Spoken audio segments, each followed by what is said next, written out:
नमस्कार, आप देख रहे हैं दैनिक जागरण और मैं हूं आपके साथ अनुराधा तिवारी। आज पूरा देश उस योद्धा का जन्मदिन मना रहा है जिसने पिछले 9 सालों में देश के विकास को काफी आगे बढ़ाया है, जिसने न सिर्फ भारत में नाम कमाया है बल्कि विदेशों में भी कामयाबी का डंका बजाया है। जी हां, आज प्रधानमंत्री नरेंद्र मोदी का जन्मदिन है। वो पूरे 72 साल के हो गए हैं। इस मौके पर दिग्गजों ने उन्हें जन्मदिन की बधाई दी है। वहीं इस अवसर पर आज हम आपको बताएंगे महानायक से जुड़ी अलग अलग कहानियां, पीएम मोदी के सन्यासी बनने से लेकर सत्ता तक के सफर के बारे में, पीएम मोदी के बचपन के अनसुने किस्सों के बारे में, वो कब कब भावुक हुए और वो देश के लिए क्या सौगात दे रहे हैं। इन सब की जानकारी आज हम आपको इस रिपोर्ट में देंगे।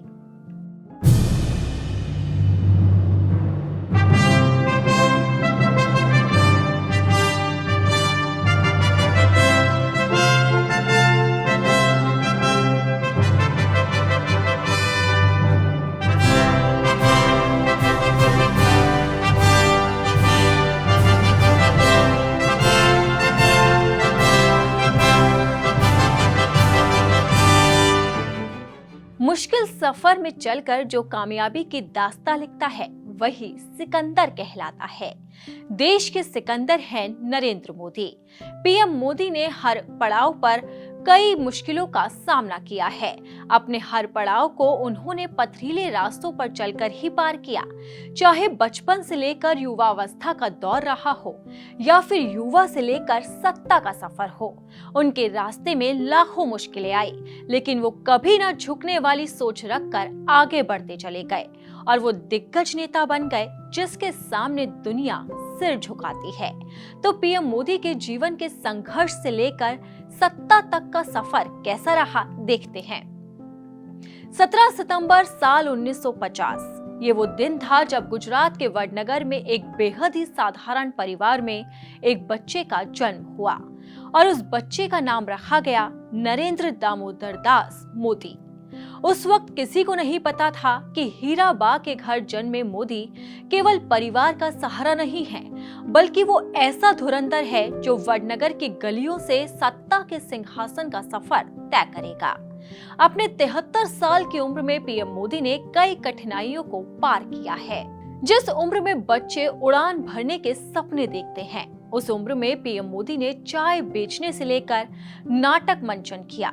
मोदी के पिता की वडनगर रेलवे स्टेशन पर चाय की दुकान थी, वहीं पर जाकर वो चाय बेचा करते थे। जानकार बताते हैं कि नरेंद्र मोदी वडनगर के भगवताचार्य स्कूल में पढ़ते थे।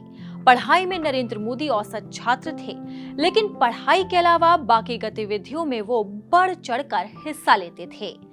एक तरफ जहां वो नाटकों में हिस्सा लेते थे, तो वहीं उन्होंने एनसीसी भी ज्वाइन की थी। बोलने की कला में तो वो माहिर थे जिसका कोई जवाब ही नहीं था।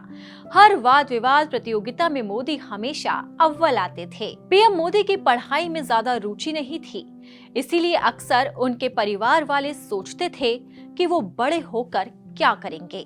किसी ने ये नहीं सोचा था कि सियासत में वो सिकंदर बनेंगे।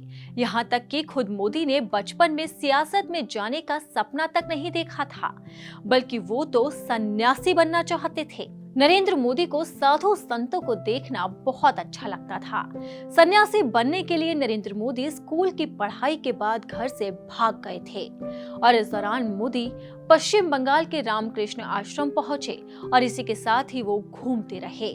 आखिर में हिमालय पहुंच गए और कई महीनों तक साधु संतों के साथ वो घूमते रहे, मगर कुछ समय बाद वो वापस लौट आए।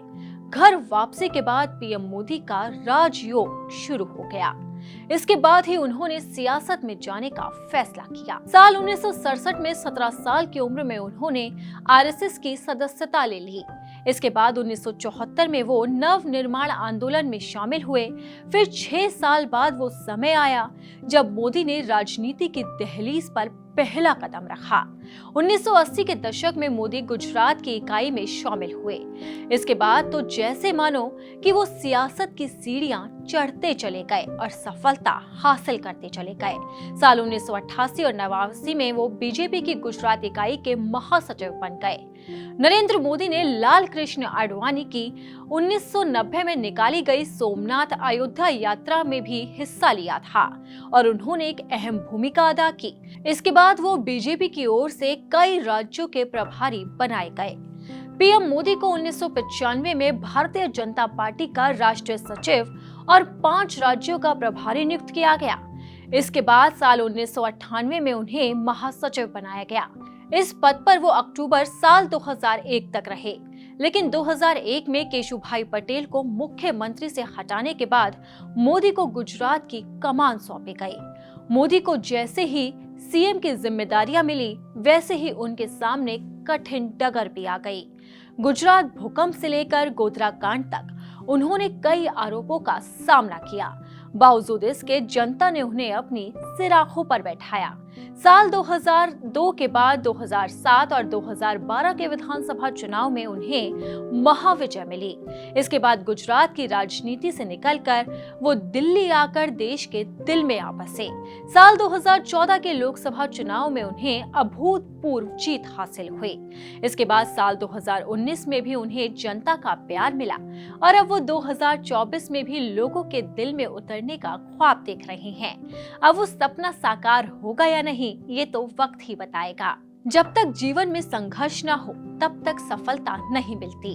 पीएम मोदी की कामयाबी के पीछे भी कठिनाइयों की हजारों कहानियां हैं, लेकिन कभी भी वो अपने चेहरे पर उन परेशानियों का जिक्र नहीं होने देते। तभी तो दुनिया का हर दिग्गज उनके सामने नतमस्तक होता है।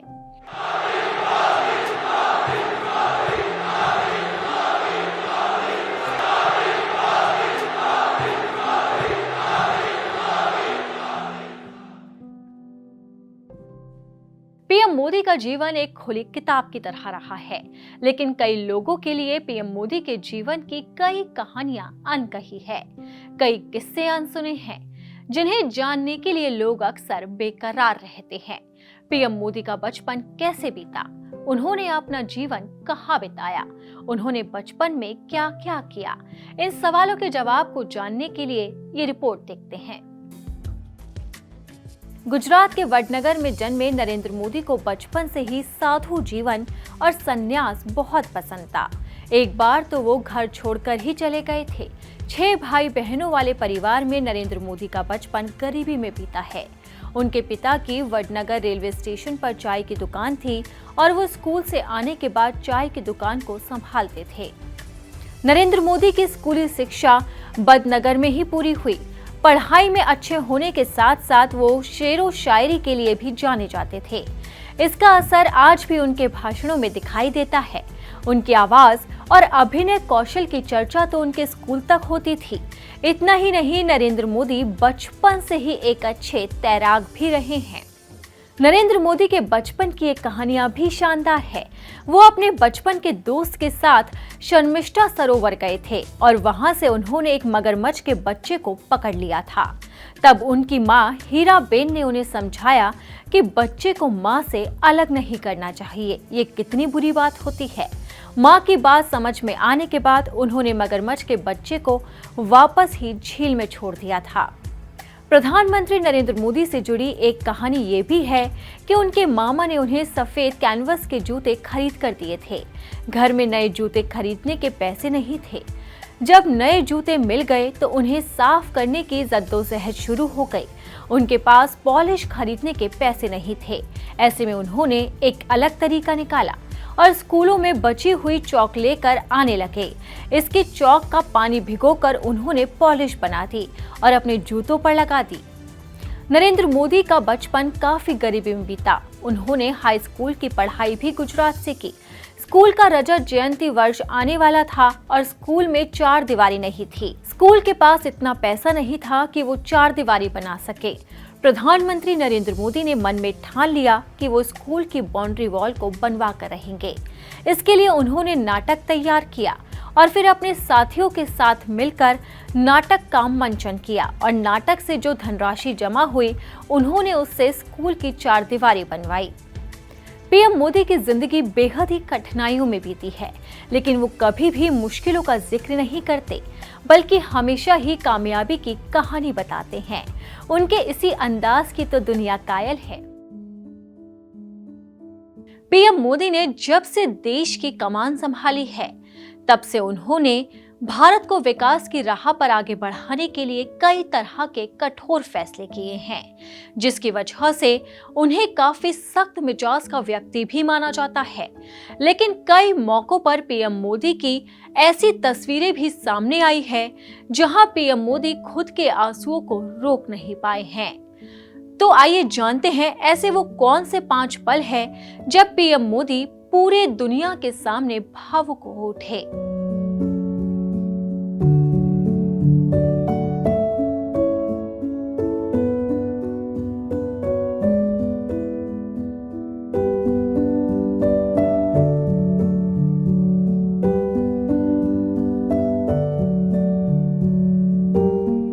साल 2014 में पीएम मोदी प्रचंड जीत के बाद संसद की दहलीज पर पहुंचे थे। वो पल उनके लिए बहुत खास था, इसीलिए सिर झुकाकर पीएम मोदी ने लोकतंत्र के मंदिर को प्रणाम किया।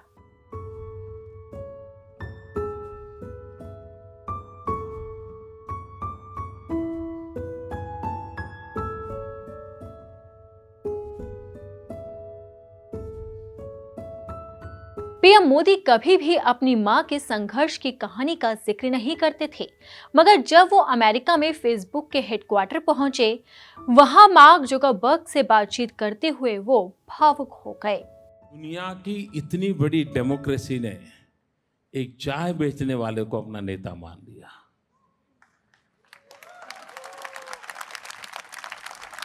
और इसलिए मैं सबसे पहले उन 125 करोड़ भारतवासियों को नमन करता हूं कि जिन्होंने मुझ जैसे सामान्य व्यक्ति को अपना बना लिया।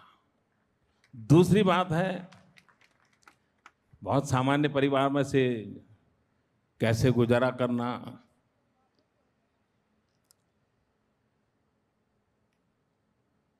हमारे पिताजी तो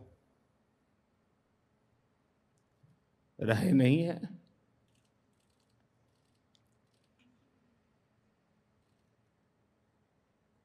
माता जी है, 90 साल से भी ज्यादा उम्र है, आज भी अपने सारे काम खुद करती हैं, सब कुछ काम खुद करती हैं। पढ़ी लिखी नहीं है, लेकिन टीवी के कारण उनको समाचारों का पता रहता है, दुनिया क्या चल रही है, वरना कुछ पता नहीं था। बर्तन साफ करना, पानी भरना,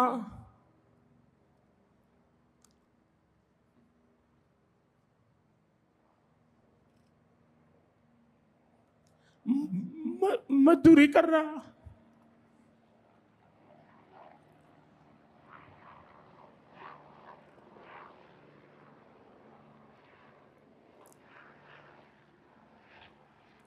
आप कल्पना कर सकते हैं कि एक मां ने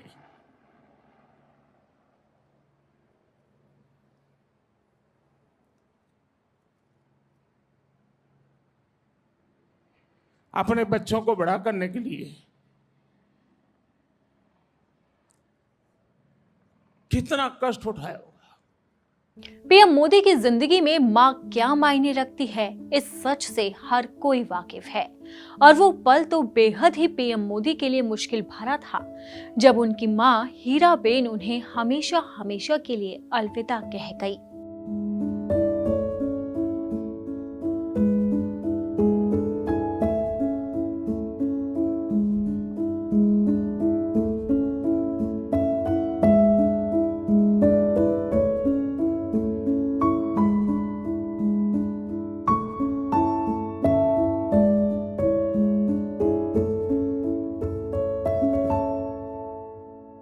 पीएम मोदी को अक्सर विरोधियों पर वार करते देखा गया था, लेकिन जब मौका गुलाम नबी आजाद की राज्यसभा से विदाई का आया तो वो भावुक हो उठे।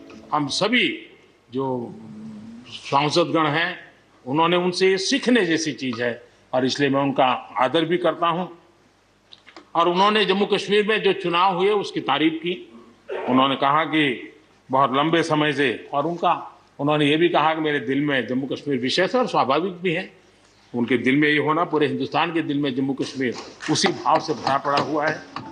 कहा जाता है कि पीएम मोदी जनता के मुद्दों पर नहीं टूटते, लेकिन जब बात मणिपुर की आई तब भी पीएम मोदी की आंख भर आई। नॉर्थ ईस्ट में, विशेषकर मणिपुर में और हिंदुस्तान के भी अन्य कुछ भागों में, लेकिन विशेषकर मणिपुर जो हिंसा का दौर चला, कई लोगों को अपना जीवन खोना पड़ा, मां बेटियों के सम्मान के साथ खिलवाड़ हुआ। लेकिन कुछ दिनों से लगातार शांति की खबरें आ रही हैं। देश मणिपुर के लोगों के साथ है। देश मणिपुर के लोगों को पिछले कुछ दिनों से जो शांति बनाए रखी है, उस शांति के पर्व को आगे बढ़ाए और शांति से ही समाधान का रास्ता निकलेगा। और राज्य और केंद्र सरकार मिलकर के उन समस्याओं के समाधान के लिए भरपूर प्रयास कर रही है, करती रही। पीएम मोदी की ये तस्वीरें देश को भावुक कर गई थी। उनके आंसुओं से लोगों ने जाना कि जितने वो कठोर फैसले लेते हैं, उतने ही वो मन से मुलायम हैं। पीएम मोदी का जन्मदिन हर साल जोरों शोरों से मनाया जाता है। इस बार तो ये दिन और भी खास है, क्योंकि केंद्र सरकार जनता को खास तोहफा देने जा रही है। सभी लोगों तक सरकारी स्वास्थ्य योजनाओं को पहुंचाने के लिए आयुष्मान भव कार्यक्रम की शुरुआत की जा रही है। इसके तहत 60,000 लोगों को कार्ड बांटे जाएंगे। तो क्या है ये कार्यक्रम, जानते हैं। पीएम मोदी का सपना है कि वो देश के हर नागरिक तक स्वास्थ्य सेवाएं पहुंचाएं, और इसी सपने को केंद्र सरकार पीएम मोदी के जन्मदिन के अवसर पर साकार करने की कोशिश कर रही है। इसी के तहत केंद्र सरकार आयुष्मान भव कार्यक्रम की शुरुआत करने जा रही है, जिससे अंतिम छोर तक के लोगों और हर लाभार्थी तक सरकार के स्वास्थ्य योजनाओं की डिलीवरी सुनिश्चित की जा सके। केंद्रीय स्वास्थ्य मंत्री मनसुख मंडाविया ने बताया है कि आयुष्मान भव कार्यक्रम के तहत 3 महत्वपूर्ण कार्य होंगे, जिसमें देश में लाखों हेल्थ और वेलनेस सेंटर और आयुष्मान मेले का आयोजन होगा। इसके साथ ही आयुष्मान कार्ड बांटने का प्रोसेस भी तेज किया जाएगा। इसके तहत 60,000 लोगों को आयुष्मान कार्ड दिए जाएंगे। इनमें गरीब और मध्यम वर्ग के लोगों का इलाज मुफ्त हो सकेगा। इसके अलावा आयुष्मान सभा का आयोजन गांव और वार्ड लेवल पर होगा। और ये अभियान में पहला पार्ट है, पहला पिलर है आयुष्मान आपके द्वार 30, यानी कि आयुष्मान आपके द्वार का तीसरा चरण हम प्रारंभ करेंगे। आयुष्मान मेला, देश में 1,60,000 से अधिक हेल्थ एंड वेलनेस सेंटर है। ये हेल्थ एंड वेलनेस सेंटर पर आयुष्मान मेला के द्वारा स्क्रीनिंग होगा, मुफ्त इलाज होगा। तीसरा, उसमें ही आयुष्मान विलेज और आयुष्मान सभा, उसमें क्या आप लोगों ने भी आपका अकाउंट करा होगा और नहीं करा होगा तो करा लेना चाहिए, क्योंकि अभी ये समय नहीं रहा है कि हम फाइल लेके घूमते रहे। आपका सारा हेल्थ रिकॉर्ड, आपने आज कोई लेबोरेटरी कराई तो आपने रिकॉर्ड उसमें डाल दिया, तो आपका रिकॉर्ड परमानेंट वहां रहेगा। और आभा अकाउंट में आप कभी भी ट्रीटमेंट के लिए कोई डॉक्टर के पास जाओ और डॉक्टर साहब को कहो कि मेरा अकाउंट नंबर है, तो लॉगिन करेगा। लॉगिन करेंगे तो ओटीपी आएगा आपका मोबाइल में, क्योंकि आपने आपका मोबाइल नंबर दिया है, तो आपका मोबाइल में ओटीपी आएगा। आप जब डॉक्टर साहब को देंगे तब डॉक्टर साहब आपका हेल्थ रिकॉर्ड को एक्सेस कर पाएंगे, और उसमें आपने भूतकाल में क्या क्या ट्रीटमेंट ली है, आपका कौन सा डिसीज है, सारी इंफॉर्मेशन एक ही डिजिटल प्लेटफॉर्म पर होने से आपको आगे इलाज कराने के लिए सुविधा होगी, आपकी हेल्थ हिस्ट्री होगी। तो ऐसा आभा अकाउंट आज देश में 40 करोड़ से अधिक नागरिकों का अकाउंट बन चुका है। जिस गांव में 100% आभा अकाउंट खुला हुआ हो। तीसरा हमने कंपोनेंट रखा है टीबी पेशेंट। गांव में जितना टीबी पेशेंट है सभी का स्क्रीनिंग हो गया हो, और जो पेशेंट है सभी नागरिक का स्क्रीनिंग हो गया है, और पेशेंट है उसका इलाज चालू हो गया हो। 3, कंपलसरी जिस गांव में हो गया है उसको आयुष्मान विलेज के रूप में 2 अक्टूबर को गांव में होने वाली, वैसे ही 2 अक्टूबर को गांव सभा वो कंपलसरी होती है। ये सभा में ये गांव में 3 व्यवस्था सुनिश्चित हो गई है, तो उसको आयुष्मान विलेज घोषित किया जाएगा। इस अभियान की सबसे बड़ी खासियत है कि देश भर में 1,17,000 से ज्यादा हेल्थ एंड वेलनेस सेंटर पर आयुष्मान मेला आयोजित किया जाएगा। इसके तहत स्वास्थ्य जांच की जाएगी। इस दौरान सभी ब्लॉक स्तर के अस्पताल में हेल्थ कैंप लगाए जाएंगे, जिसमें मेडिकल कॉलेज के डॉक्टर और ट्रेनर्स लोगों का इलाज करेंगे। पीएम मोदी वो शख्सियत हैं जिन्हें हर कोई दिल से चाहता है, क्योंकि वो देश की सेवा के लिए पूरे जुनून से काम करते हैं। और आज तो लोग उन्हें अलग अलग तरीके से जन्मदिन की बधाई दे रहे हैं। अगर आपको हमारा ये वीडियो पसंद आया तो इसे लाइक और शेयर करना बिल्कुल भी ना भूलें। और अगर अब तक आपने दैनिक जागरण को सब्सक्राइब नहीं किया है तो लेटेस्ट खबरों को जानने के लिए आप जागरण को जरूर सब्सक्राइब करें।